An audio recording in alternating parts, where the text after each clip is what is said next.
Assalamualaikum,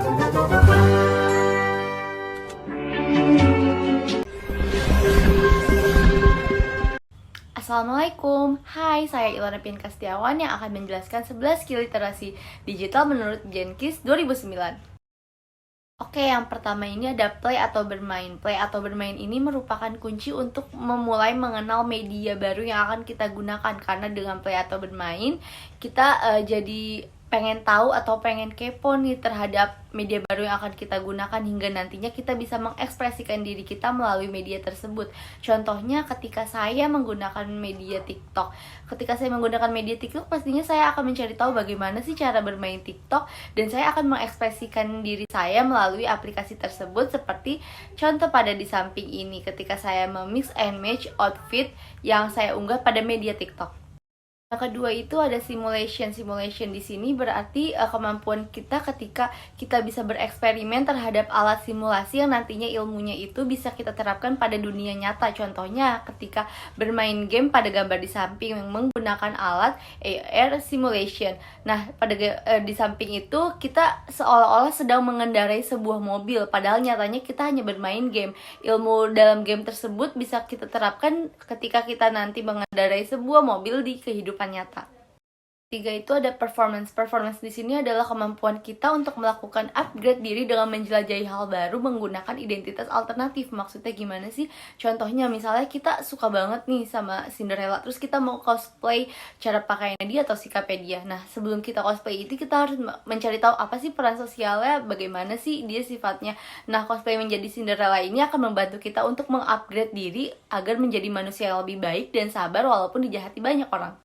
Berikutnya appropriation. Appropriation ini merupakan penggabungan budaya dengan konten media. Contohnya gimana sih? Misalnya kan budaya sekarang ini menggunakan media baru yang berhubungan dengan teks, video, dan foto.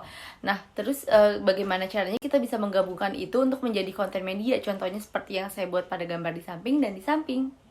Berikutnya adalah multitasking. Multitasking ini merupakan kemampuan kita untuk fokus terhadap dua hal sekaligus secara bersamaan. Contohnya itu seperti yang saya lakukan ketika saya sedang berkuliah online. Di situ saya mampu untuk menangkap informasi yang diberikan dosen, dan di saat itu juga saya mampu untuk mencatat apa sih yang diberikan dosen pada mata kuliah saat itu.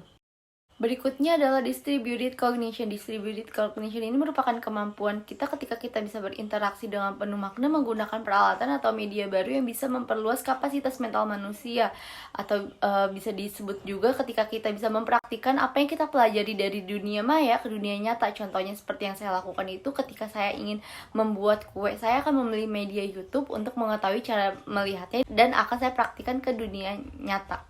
Berikutnya adalah collective intelligence. Ini merupakan kemampuan kita membandingkan pemikiran kita dengan orang lain melalui media baru dengan tujuan untuk mendapatkan pemikiran yang sama terhadap suatu hal. Contoh yang pernah saya lakukan itu adalah saya pernah membandingkan pemikiran saya dengan orang lain dengan cara saya menonton podcast orang-orang, atau saya berdiskusi online melalui Zoom meeting atau grup chat dan lainnya. Berikutnya adalah judgment. Judgment ini merupakan kemampuan kita untuk mengevaluasi seberapa kredibilitasnya sumber informasi yang terdapat dalam media baru. Contohnya yang pernah saya lakukan adalah ketika saya ingin mencari berita terkini, saya akan membandingkan sumber informasi yang berasal dari kompas.com atau dari liputan6.com.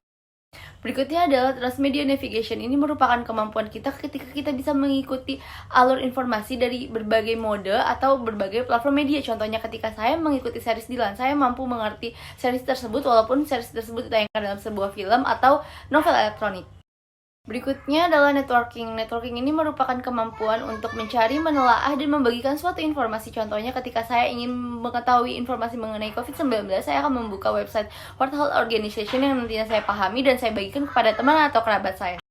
Yang terakhir adalah negotiation. Ini merupakan kemampuan kita untuk bisa menghargai pendapat atau perbedaan perspektif dalam suatu komunitas. Contohnya ketika saya sedang berdiskusi dengan teman saya, di situ kami sama-sama saling menghargai pendapat atau perbedaan perspektif kita, dan kita akan menyelesaikan masalah tersebut dengan cara bermusyawarah.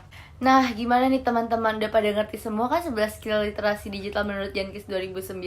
Mungkin itu saja yang bisa saya sampaikan. Kurang lebihnya saya mohon maaf. Wassalamualaikum warahmatullahi wabarakatuh.